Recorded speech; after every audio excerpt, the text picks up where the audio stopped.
Bismillahirrahmanirrahim.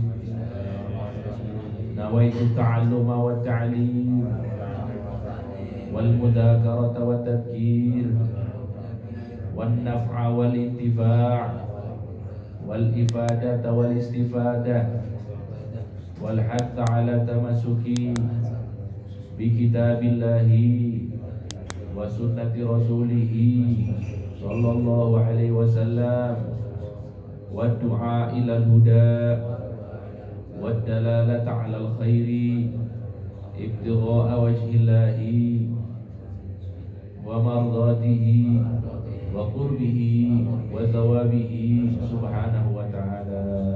Alhamdulillahi rabbil alamin. Bismillahirrahmanirrahim. Assalamualaikum warahmatullahi wabarakatuh.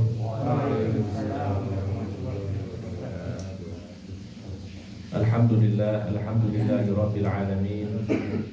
Wa bihi nasta'inu ala umuri dunya waddin. Wassalatu wassalamu ala asyrafil anbiya wal mursalin nabiyyina Muhammadin wa ala alihi wa sahbihi ajma'ina, amma ba'du. Wa subhanaka la ilma lana illa ma 'allamtana innaka antal alimul hakim. Rabbi shrah li sadri wa yassir li amri wahlul 'uqdatam min lisani yafqahu qawli wa saddid lisani wahdi qalbi bihaqqi sayyidina Muhammad sallallahu alaihi wasallam. Hadirin yang dirahmati Allah Subhanahu wa taala, untuk menambah keberkahan majlis kita pada sore hari ini, mari bersama-sama kita membaca suratul Fatihah dengan niat pertama kita hadiahkan buat muallif, buat pengarang kitab ini, Habib Zain bin Ibrahim Musnid. Semoga dipanjangkan umurnya oleh Allah Subhanahu wa taala dalam keadaan sehat wal afiat dan selalu taat kepada Allah Subhanahu wa taala. Kemudian yang kedua, kita niatkan mudah-mudahan kita yang ada di sini selalu diberikan kemudahan oleh Allah Subhanahu wa taala untuk selalu istiqomah di atas ajaran Nabi Muhammad sallallahu alaihi wasallam beserta ikhlas di dalam beribadah. Dan mudah-mudahan semua hajat-hajat kita, baik hajat dunia, hajat akhirat, dikabulkan oleh Allah Subhanahu wa taala dengan cara yang terbaik. Amin amin ya rabbal alamin. Ala hadhihi niyyat wa likulli niyyah salihah jami'ah syamilah min khairatid dunya wa na'imil akhirah wa ala ma nawa wa da'a bi aslafuna shalihun wa ila hadratin nabi Muhammad sallallahu alaihi wasallam. Sirril Fatihah.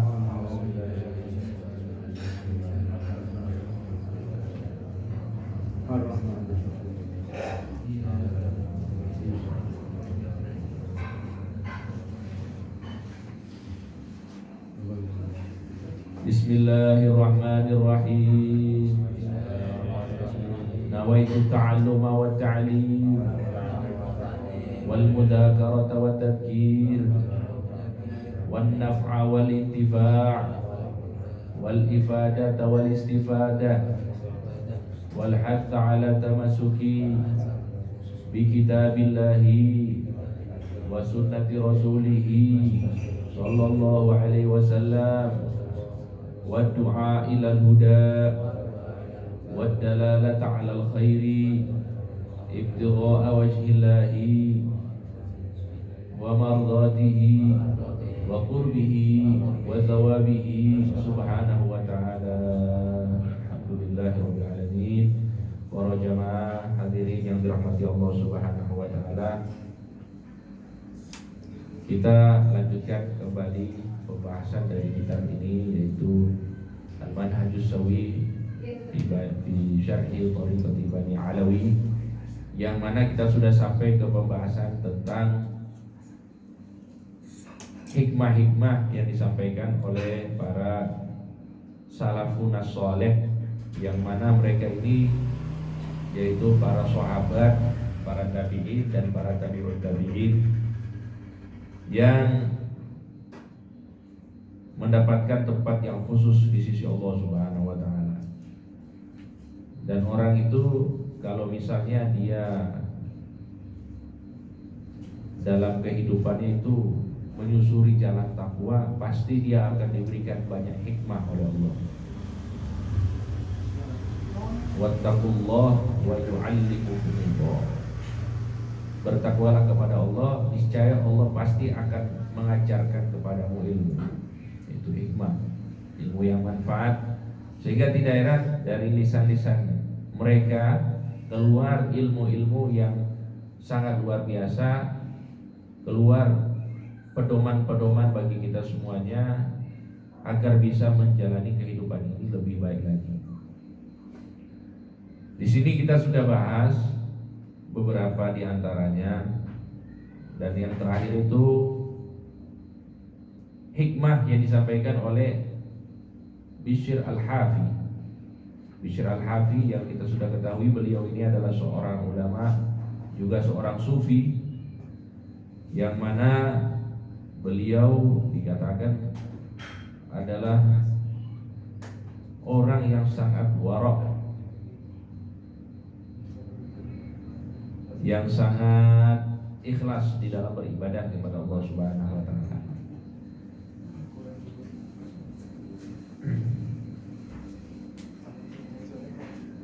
Beliau, dari salah satu yang beliau sampaikan, yaitu malam yastahsinil hasanah lam yastaqbihil qabih.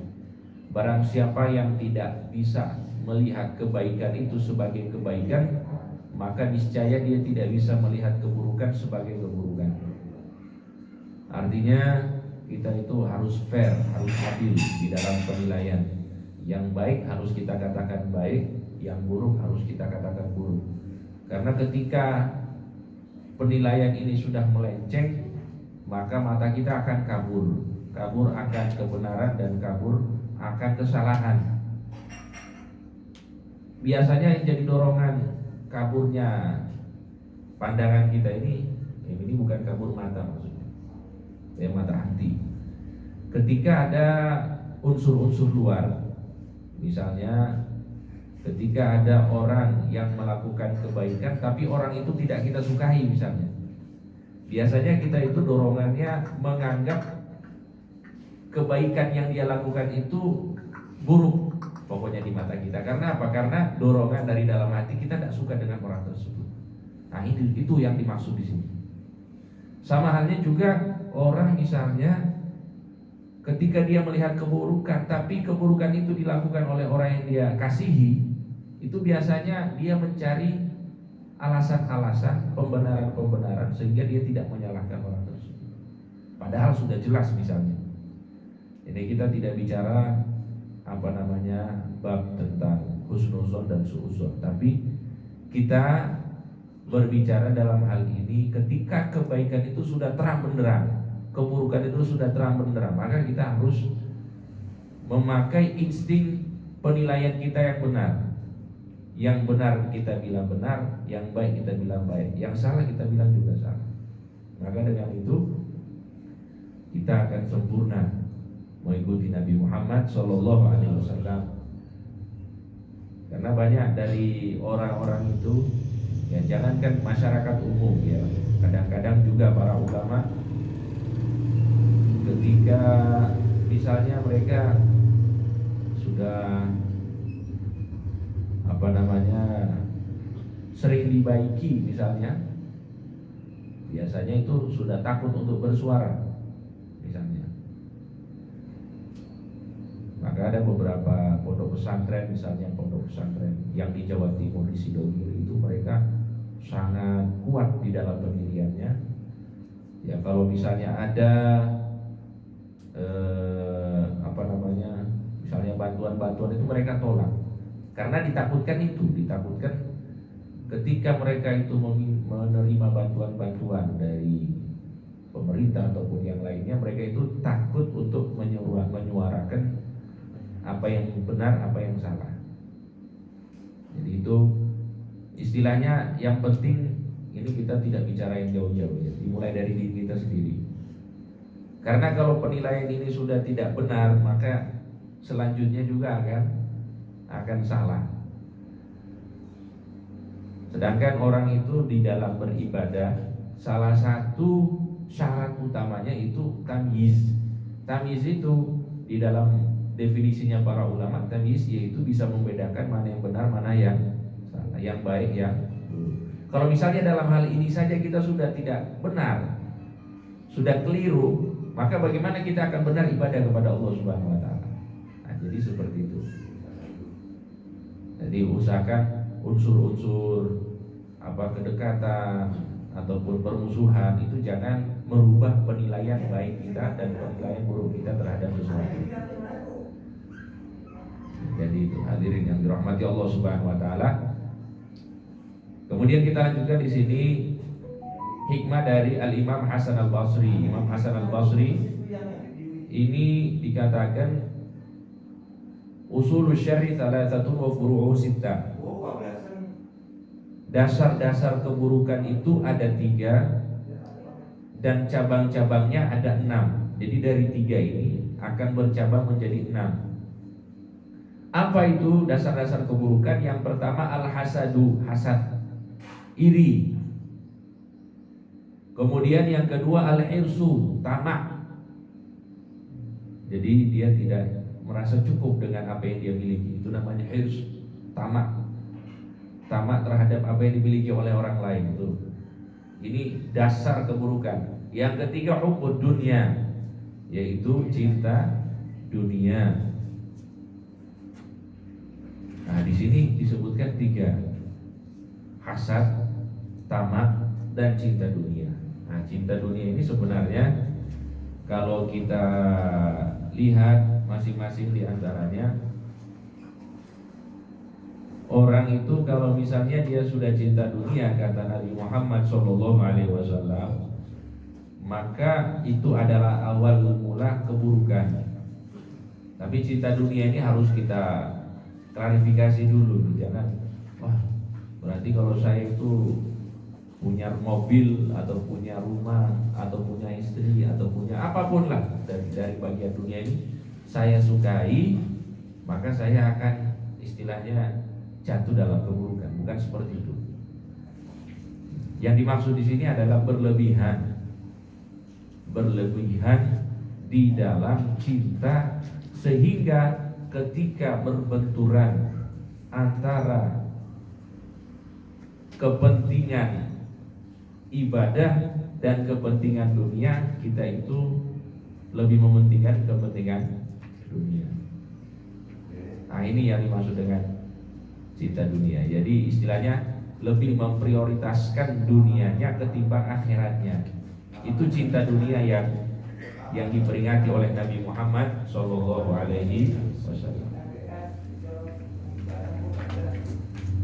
Maka di dalam hadis itu disebutkan hubbud dunya ra'su kulli khati'ah. Cinta dunia itu adalah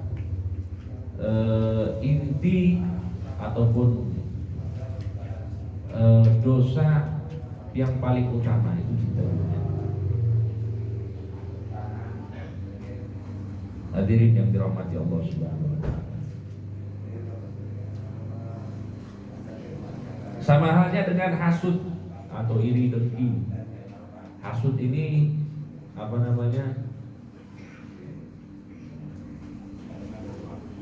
biasanya berangkat dari tidak menerima apa yang sudah menjadi bagian yang Allah tentukan kepada kita. Itu biasanya hasud berangkat dari situ. Kenapa dia itu lebih daripada saya? Kenapa dia itu punya lebih daripada saya? Nah, itu biasanya hasud berangkat dari situ. Membanding-bandingkan apa yang dia miliki dengan apa yang dimiliki oleh orang lain. Itu hasud. Dan yang menjadi konsekuensi kalau orang itu hasud, ya pasti dia akan bukan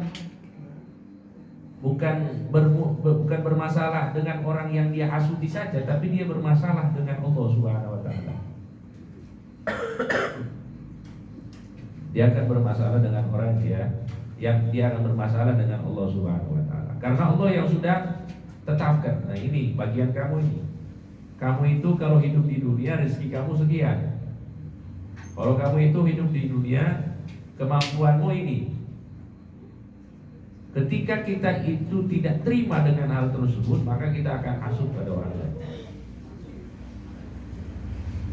Dan ancamannya dari Nabi Muhammad SAW dikatakan al-hasadu ya'kulul hasanat kama ta'kulun narul al-hatabah. Sifat hasud itu akan memusnahkan amal pahala kita atau pahala amal kita, itu dia akan dimusnahkan dengan hasud sebagaimana api itu memusnahkan kayu dengan membakarnya.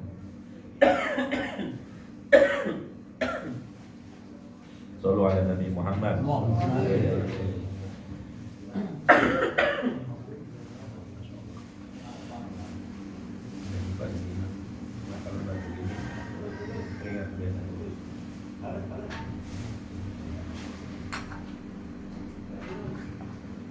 Hadirin yang dirahmati Allah Subhanahu wa taala. Jadi itu.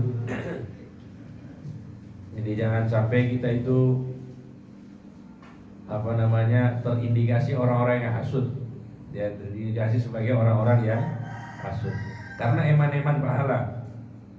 Kita sudah susah-susah ibadah, sudah susah-susah melakukan kebaikan di dunia ini, ternyata ibadah kita itu angus nanti di akhirat. Kita sudah berharap-harap, sudah melakukan haji, umroh, ibadah puasa, wajib, sunnah, semuanya kita lakukan, tahajud. Tapi di akhirat nanti tidak ada itu. Disebabkan apa? Hasud.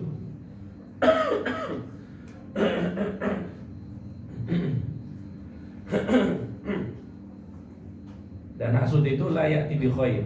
Hasud itu tidak akan membawa kebaikan, baik untuk dirinya yang hasud ataupun orang yang dihasudi. Jadi semuanya buruk, tidak ada kebaikan. Dan yang paling tidak enak itu ya orang yang hasud, itu yang paling tidak enak. Karena hidupnya pasti tidak akan tenang seumur hidup. Satu, di akhirat tidak dapat pahala. Dia sudah beramal banyak tapi di akhirat tidak dapat pahala. Kira-kira ini bangkrut, rugi atau untung ya? Bangkrut, rugi. Jenengan kerja keras, berharap dapat gaji, ternyata gajinya tidak dikasih. Sakit hati atau tidak? Ya sakit hati kita. Sudah beramal-amal banyak, di akhirat tidak dapat pahalanya, angus. Karena apa? Karena hasud yang ada di dalam hati. Dan orang yang hasud itu tidak akan pernah tenang di dalam kehidupannya. Dan cara kita tahu kita itu hasud atau tidak gampang. Pertama, kalau ada orang senang kita sumpah, berarti kita hasud. Satu. Yang kedua, ketika ada orang sumpah kita senang, berarti kita hasud. Itu cara mudah mengidentifikasi hati kita ini ada hasud atau tidak. Ada teman ataupun siapapun orang yang kita kenal lagi senang-senang, kita kok tidak senang dengan kesuksesannya, dengan keberhasilan. Nah, berarti dalam hati kita ada hasud. Dan biasanya ini terjadi pada orang-orang dekat, keluarga, kakak beradik, ataupun yang seprofesi biasanya. Nah, ini biasanya hasud ini ada. Sama pedagang, ini kok dagangannya kok laku terus, artinya sumpah lihat ini dagangan sebelah laku, sedangkan dagangan dia apa? Tidak ada yang datang, tidak payu, sumpah. Nah itu ada hasud. Ada teman ataupun saudara kena musibah, senang dia. Oh ini berarti juga ada hasud. Itu cara kita untuk mengenali hati kita, apakah hati kita ini teracuni dengan hasud atau tidak. Dan kalau misalnya sudah ada bau-bau hasud di dalam hati kita, maka hal yang pertama yang kita lakukan yaitu bertobat kepada Allah Subhanahu wa taala. Jangan anggap hal ini sepele, jangan. Karena apa? Yaitu dampaknya itu dunia akhirat. Dunianya tidak tenang. Kalau kelanjutan terus, kita nyaman dengan sifat ini, dunia tidak tenang, di akhirat tidak dapat pahala. Maka hal yang harus kita lakukan, kita langsung bertobat kepada Allah Subhanahu wa taala dan memperbanyak istighfar. Kemudian selalu mengingat bahwa apa yang sudah menjadi bagiannya Allah itulah yang paling terbaik. Hubungan dengan dunia ini semuanya sudah dijamin oleh Allah Subhanahu wa taala. Yang belum dijamin oleh Allah nanti di akhirat itu kita seperti apa. Maka sebenarnya seharusnya yang harus banyak kita perhatikan, yang harus banyak kita pikirkan itu bagaimana keadaan kita nanti di akhirat. Kalau di dunia sudah dibagi oleh Allah, sudah dijamin oleh Allah Subhanahu wa taala. Allahumma sholli ala Muhammad. Jadi jangankan kita manusia, semut aja ataupun binatang-binatang yang lain saja itu sudah dijamin oleh Allah. Hadirin yang dirahmati Allah, suatu ketika ada seorang ulama namanya Imam Ibrahim bin Adham. Imam Ibrahim bin Adham ini beliau termasuk ulama yang kaya raya, pedagang besar. Perdagangannya itu sudah antar negara, antar negeri. Beliau bawa barang pergi ke negeri sebelah, kemudian pulang nanti bawa emas, bawa uang dan lain sebagainya. Imam Ibrahim bin Adham. Satu ketika saat beliau pulang dengan keuntungannya dari negeri seberang, beliau itu berhenti sejenak di gurun Sahara bersama kabilah pada saat itu, kabilah-kabilah, kafilah. Tiba-tiba beliau melihat sebuah pemandangan yang tidak biasa, yaitu ada burung yang terbang. Tiba-tiba burung ini jatuh. Setelah beliau lihat ternyata sayap dari burung ini patah. Ini Ibrahim bin Adham pakai hitung-hitungan dunia. Ini burung sudah tidak punya sayap. Ini burung sudah tidak punya sayap, patah sayapnya, tidak bisa terbang, dan tempatnya di gurun Sahara. Kemungkinan matinya itu 100% lah. Tidak mungkin hidup, tidak mungkin dia ini ada yang bisa menolongnya. Maka dia istilahnya ingin memuji apa yang menjadi keyakinannya tersebut. Dia tunggu itu burung, dia tunggu. Dan subhanallah, beberapa saat tiba-tiba ada satu burung menghampiri burung tersebut. Kemudian ternyata burung ini membawa makanan untuk burung yang sedang terluka itu. Jadi dibawa seperti cacing dari mulutnya itu disuapkan ke mulut burung tersebut. Melihat hal tersebut, Ibrahim bin Adham langsung tercengang. Masya Allah. Ini burung ini ya sudah istilahnya ini ya hitung-hitungnya 100% pasti mati, tidak mungkin dapat makan. Ternyata ada temannya bawa makan untuk dia dalam keadaan tersebut. Maka setelah hal itu Ibrahim bin Adham dia langsung memutuskan, kalau begitu saya tidak perlu kerja, saya tidak perlu berdagang. Ini buktinya burung ini dia sudah dalam keadaan yang sangat menderita seperti ini, sudah sangat dalam keadaan pasrah seperti ini, tetap didatangkan rezekinya oleh Allah Subhanahu wa taala. Selama kita itu masih ada jaminan nyawa, pasti rezeki kita tidak akan berhenti. Itu harus menjadi keyakinan kita sebagai makhluknya Allah Subhanahu wa taala. Wa ma min dabbatin illa 'alallahi rizquha wa ya'lamu mustaqarraha wa mustaudaha. Itu sudah dijamin oleh Allah kalau untuk rezeki. Selama jatah hidup masih ada, pasti rezeki masih ada. Maka Ibrahim bin Adham langsung mengatakan, kalau begitu saya tidak usah kerja. Kenapa saya susah-susah berdagang, sedangkan burung ini saja dalam keadaan seperti ini masih diberikan rezeki oleh Allah. Saya tunggu aja rezeki saya di rumah. Maka ketika beliau menyatakan hal tersebut, pernyataan beliau ini sampai kepada temannya, yaitu Bishr al-Hafi yang kemarin kita bahas. Bishr al-Hafi, Al-Imam Shibli, gurunya Al-Imam Shibli. Imam Shibli ini ketika mendengar apa yang menjadi keputusan dari Ibrahim bin Adham, dia mau berhenti berdagang, menunggu rezekinya di rumah. langsung didatangi oleh gurunya Al-Imam Syibli. Kemudian Imam Syibli berkata, kenapa kamu memilih menjadi burung yang diberi makan, bukan burung yang memberikan makan? Akhirnya apa? Ya sudah, lanjut lagi kerja. Karena apa? Tangan di atas lebih baik daripada tangan di bawah. Dua-duanya rezeki Allah. Ini ambil rezeki Allah, ini juga mendapatkan rezeki dari Allah. Tapi kenapa kamu milih jadi burung yang menerima, bukan burung yang memberi, yang memberi? Allahumma sholli ala Muhammad. Hadirin yang dirahmati Allah. Nah, jadi ini sifat-sifat ini harus berusaha kita hilangkan dari dalam hati. Termasuk juga al-hirs, tamak. Tamak ini lawannya zuhud. Dan zuhud itu jangan diartikan kita hidup dalam keadaan miskin itu zuhud. Tidak mesti seperti itu. Zuhud itu bukan berarti tidak memiliki apapun.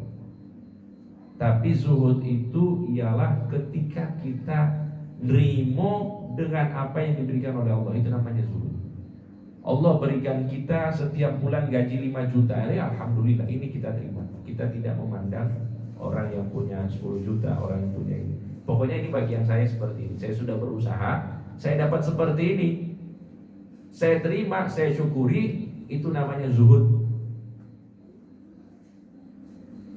Jadi bukan harus kayak pakai baju compang-camping, jalannya pakai sendal jepit misalnya. Enggak harus seperti itu. Ada orang yang pakai apa namanya ini, Alphard gitu. Pakai Alphard zuhud ada. Alphard. Ya. Beda. Alphard atau Alphard? Alphard gitu. Orang yang pakai Alphard tapi dia zuhud ada seperti itu. Jadi zuhud itu bukan perihal penampilan, tapi itu adalah masalah hati. Ketika dia menerima apa yang menjadi bagiannya dan tidak memandang apa yang dimiliki oleh orang lain, itu namanya zuhud. Sehingga disebutkan oleh Nabi Muhammad SAW, izhad fid dunya yuhibbakallah. Zuhudlah engkau di dunia, pasti Allah akan cinta kepadamu, pasti. Wazhad fi ma indan nas yuhibbakan nas. Ini nanti akan kita bahas selanjutnya setelah kalam. Yang intinya 3 sifat ini kata Imam Hasan Al-Basri, hasud, tamak alias tidak zuhud, dan terlalu cinta terhadap dunia sehingga dia tidak mementingkan urusan akhiratnya. Nah, ini merupakan dasar-dasar keburukan. Wal furu', dan cabang-cabang keburukan, hubbur riyasah, suka memimpin. Pokoknya kalau ada perkumpulan dia maunya yang nomor 1, yang paling depan dia. Maka sebaik-baik pemimpin itu dia yang disenangi oleh anggotanya dan dia yang diusulkan oleh anggotanya, bukan yang meminta. Itu sebaik-baik pemimpin. Karena kalau misalnya kita itu sudah punya sifat ini, yang mana sifat ini kenapa dia suka memimpin? Karena kepemimpinan itu merupakan bagian dari dunia, jabatan dan lain sebagainya. Wa hubbul fakhr, dan cinta terhadap kebanggaan, ya, bangga terhadap diri dan lain sebagainya. Wa hubbuz tsana, dan cinta pujian. Wa hubbus syaba', dan cinta terhadap makan sehingga dia kenyang. Wa hubbun naum, dan suka tidur. Wa hubbur roha, dan suka dengan istirahat. Nah, ini ada 6 cabang dari keburukan, yang mana kalau kita baca kisah-kisahnya orang soleh, mereka ini jauh dari ke-6 hal ini. Yang pertama misalnya cinta kepemimpinan. Orang-orang soleh, para imam-imam kita itu, mereka paling takut, jangankan mau, paling takut dengan kepemimpinan.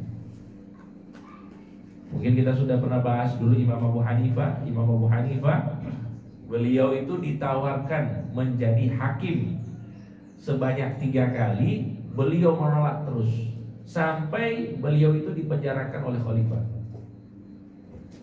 Ini bukan minta jadi hakim, ini diminta untuk jadi hakim. Beliau nolak sebanyak 3 kali. Setelah itu apa? Dipenjarakan. Saking tidak mau, dibilang saya lebih baik dimasuk penjara daripada jadi hakim. Karena apa? Karena kalau orang sudah jadi hakim, 3 golongan, 2 golongan masuk neraka, 1 golongan masuk surga. Ini saya masuk yang mana ini? Ya, jadi takut. Orang-orang soleh seperti itu. Tidak menunjukkan diri saya yang harus ini, tidak seperti itu. Dan mereka juga tidak suka berbangga-bangga dengan apa yang mereka miliki. Berbangga dengan kemampuan, dengan keahlian, dengan harta, dengan anak, dengan pengikut, itu bukan ciri-ciri orang soleh.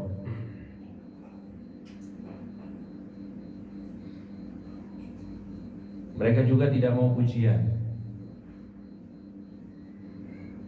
Apalagi masalah ini, kalau dipuji biasanya orang-orang soleh itu marah malah. Maka di zaman Nabi Muhammad SAW ada orang itu senang memuji. Semua orang dipuji. Apa kata Nabi Muhammad SAW? Idza madahaka akhuka fahtu fihi turaba. Kalau misalnya ada orang yang memujimu, maka tutuplah mulutnya dengan tanah. Tapi jangan dipraktekkan ini. Bukan gitu maksudnya. Maksudnya itu usahakan kita itu buat dirinya itu jangan berhenti ya, bikin dirinya itu berhenti memuji kita. Dia lagi puji, sudah bahas yang lain. Nah, misalnya gitu. Bukan dimaknakan secara letterlek, bahaya ini. Ini bukan selesai masalah, nambah masalah jadinya biasanya. Jadi seperti itu. Karena kalau orang itu dipuji, itu biasanya terbang. Gak ada istilah apa dipuji tidak terbang, dihina tidak tumbang. Orang dipuji pasti terbang, gak ada orang dipuji itu lempeng gitu, artinya gak ada. Pasti akan naik hatinya. Nah, maka orang-orang soleh itu menghindari hal tersebut. Wahubus syaba', dan mereka juga tidak makan banyak. Mereka tidak suka banyak makan karena itu akan membuat mereka kenyang. Kalau sudah kenyang sudah berat untuk ibadah kepada Allah. Dan juga mereka tidak suka banyak supaya apa? Supaya rasa takut kita terhadap apa yang akan terjadi di akhirat itu tetap ada di dalam hati, sehingga rasa takut tersebut akan menghalangi kita dari perbuatan dosa. Wala yaftahu 'abdun 'ala nafsi baban minad dunya illa sadda 'alaihi 'asyrata abwabin min 'amalil akhirah. Masyaallah. Dan tidak ada seorang hamba yang membuka satu pintu dari dunia, dari urusan dunia, kecuali akan tertutup baginya 10 pintu dari amalan-amalan akhirat. Jadi 1 banding 10. Kalau kita melakukan amal soleh, 1 amal soleh akan membuka 10 pintu amal soleh. Tapi kalau kita membuka pintu dunia, 1 pintu akan menutup 10 pintu amal soleh. Jadi kira-kira apa ya? Biasa atau luar biasa ini? Ini luar biasa ini. Artinya kita kalau meremehkan hal ini, takutnya kita ini banyak pintu-pintu amal kita ini tertutup. Karena apa? Karena kita ini sudah terlalu sibuk dengan urusan dunia kita, sehingga kita tidak lagi mementingkan urusan-urusan akhirat. Nanti pada akhirnya kita sudah tidak punya pintu lagi untuk beramal. Akhirnya amalnya susah, berat. Kalaupun dilakukan, mungkin dilakukan hanya dalam bentuk menggugurkan kewajiban misalnya. Nauzubillahi min dzalik. Nah, maka ini salah satu apa yang disampaikan oleh para ulama kita, usahakan kita itu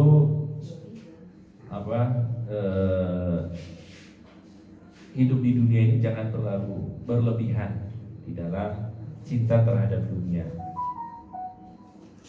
Karena dunia itu sudah dijamin oleh Allah Subhanahu wa taala, sedangkan yang belum dijamin itu adalah akhirat. Itulah yang seharusnya yang bikin kita stres itu bukan urusan dunia tapi urusan akhirat. Dulu ada Habib Alwi Al-Haddad, orang Tegal. Beliau itu ziarah pergi ke Bogor kalau tidak salah, Abdullah bin Musi Latos ziarah. Kemudian beliau itu curhat lah. Ziarah itu tahlil, baca tahlil, kemudian doa, curhat sama Sahibul Maqam. Terus beliau itu salah satu curhatannya ini masalah dunia. Wah, ini masalah begini. Akhirnya apa? Pada malam hari beliau mimpi Sahibul Maqam, Abdullah bin Musa. Beliau mimpi, kemudian Sahib Maqam ini langsung berkata, kenapa kamu itu ziarah kepada saya, kok bawa urusan dunia? Saya ini udah capek sama dunia. Saya sudah pindah di alam barzah, kok kamu masih bawa masalah-masalah dunia? Dunia itu satu toh, kuncinya sabar. Ada yang lain katanya. Kalau masih hidup di dunia berarti harus sabar. Tempat yang tidak ada sabar, tidak perlu sabar itu di akhirat nanti di surga. Itu tidak pakai sabar. Semua yang kita inginkan ada.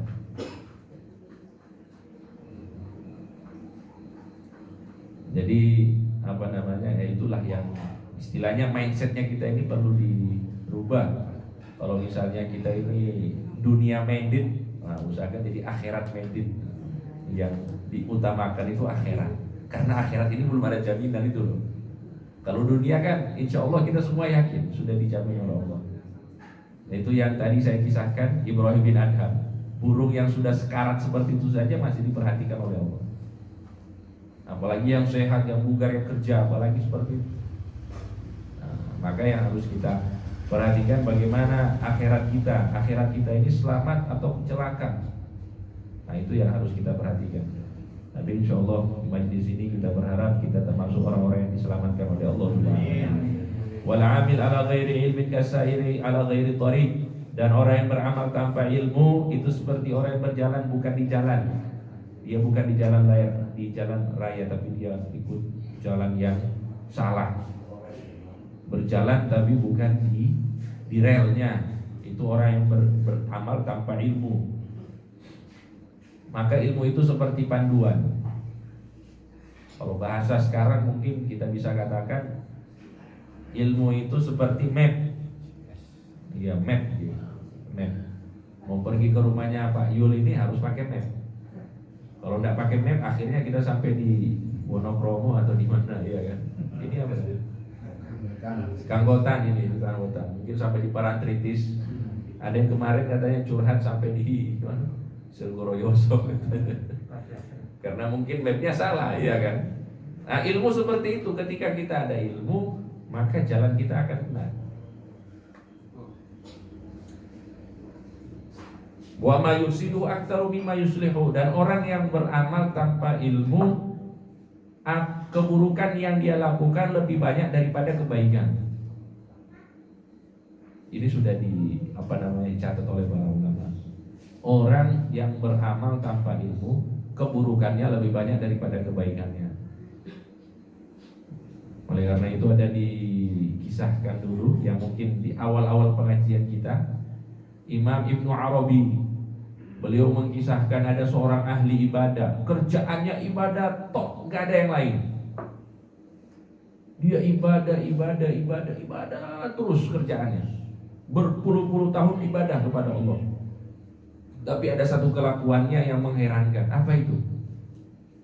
Dia punya keledai, tapi keledainya ini tidak pernah dipakai untuk misalnya ngangkat barang atau untuk perjalanan kemana-mana. Keledainya cuma di rumahnya. Maka ditanya oleh masyarakat, kamu kok punya keledai tapi gak pernah dipakai? Apa kata ahli ibadah itu? Keledainya saya ini mohon maaf, saya pakai untuk berhubungan badan. Keledainya dipakai untuk berhubungan badan. Jadi kalau ada mulai muncul hasrat untuk berhubungan badan, keledainya yang jadi korban. Ini ahli ibadah ini, ahli ibadah. Tapi tidak ada ilmu. Wah, ini bagaimana? Maka setelah dijelaskan bahwa tidak boleh seperti itu, wah dia tangis jadi-jadinya. Maka orang yang istilahnya beramal tanpa ilmu itu bahaya. Dan masih banyak contoh-contoh yang lain. Ya, termasuk dulu ada dia itu ya istilahnya orang taubat lah, baru taubat, kemudian sudah langsung jadi ahli ibadah. Tidak langsung ngaji, tapi langsung jadi ahli ibadah. Sholatnya Masya Allah. Sholat itu sholat 5 waktu, tepat waktu. Kemudian sunnah-sunnahnya dikerjakan. Kemudian dia sudah puasa Daud. Kemudian sholat tahajudnya tidak pernah ditinggalkan. Setiap malam. Kemudian baca wirid Rotibul Haddad, tiap malam dibaca. Terus, tapi dia punya masalah. Apa masalahnya? Katanya suaminya kabur dari rumah. Maka pergi kepada salah seorang habaib, terus curhat. Saya ini katanya ibadahnya sudah pol-polan. Saya sudah banyak minta kepada Allah Subhanahu wa taala dengan wasilah ibadah-ibadah saya, tapi kok tidak dijawab oleh Allah. Suami saya kabur, tidak balik-balik rumah sudah 3 bulan. Terus ditanya oleh Habib ini, kamu menikahnya sejak kapan? Katanya, saya belum nikah, cuma kita sudah tinggal bersama. Belum nikah tapi sudah tinggal, tapi sudah dianggap suami istri. Tapi ibadahnya pol-polan. Nah ini masalah ini. Iya toh. Jadi ibadah tapi gak pakai ilmu. Akhirnya yang haram pun tetap dia rasa benar. Nah maka kalau orang itu baru misalnya taubat, jangan dulu banyak amal ibadah. Usahakan apa? Ngaji dulu, ngaji yang banyak. Ngaji yang benar. Setelah dia sudah punya ilmu yang cukup, nah baru mulai sedikit demi sedikit memperbanyak amal. Hadirin yang dirahmati Allah Subhanahu wa taala. Wala tazalu kariman ala ikhwanika hatta tahtaja ila ma fi aidihim. Dan engkau akan selalu mulia di tengah-tengah kawan-kawan dan saudara-saudaramu hingga kamu mulai membutuhkan apa yang mereka miliki. Artinya sudah mulai minta-minta sama orang, nah itu mulai turun derajat kita. Maka orang yang paling mulia itu apa? Orang yang paling mulia itu orang yang memiliki iffatun nafs, memiliki kehormatan diri, tidak mudah minta-minta sama orang. Tapi kalau kita sudah mulai minta sama orang, pasti pandangan orang akan rendah kepada kita. Maka dari itu Nabi Muhammad SAW menyampaikan, wazhad fi ma indan nas, zuhudlah kamu terhadap apa yang dimiliki oleh orang.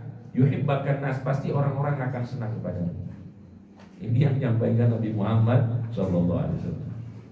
Jadi ini hadirin yang dirahmati Allah, sedikit yang insya Allah bisa kita sampaikan pada kesempatan ini. Ini maghribnya jam berapa?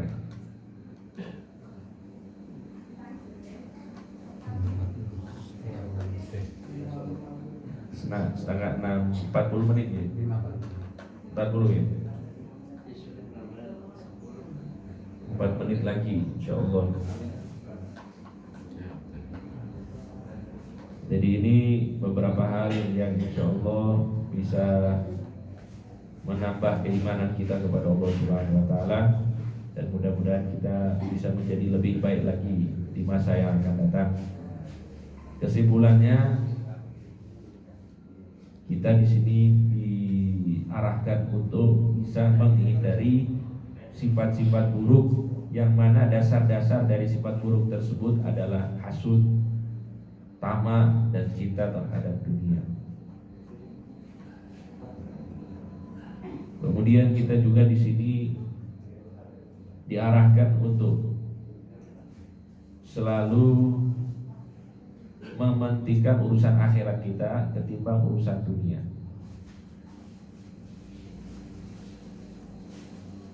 Kemudian juga kita didorong di sini untuk berilmu sebelum beramal, agar supaya amal ibadah kita lebih sempurna di sisi Allah Subhanahu wa taala. Dan juga di sini ada arahan bagi kita semuanya agar memiliki sifat zuhud, yaitu menerima apa yang sudah dibagi oleh Allah Subhanahu wa taala dan tidak memandang yang lainnya. Ini beberapa hal yang sudah kita bahas di pertemuan ini. Insya Allah yang sedikit ini ada manfaat untuk kita semuanya. Mari kita tutup majelis kita pada sore hari ini dengan sama-sama membaca surat Al-Fatihah biniyatul qabul wa tamami kulli sul wa ma'mur wa ila hadratin nabiyir rasul sayyidina Muhammad sallallahu alaihi wasallam sirril Fatihah.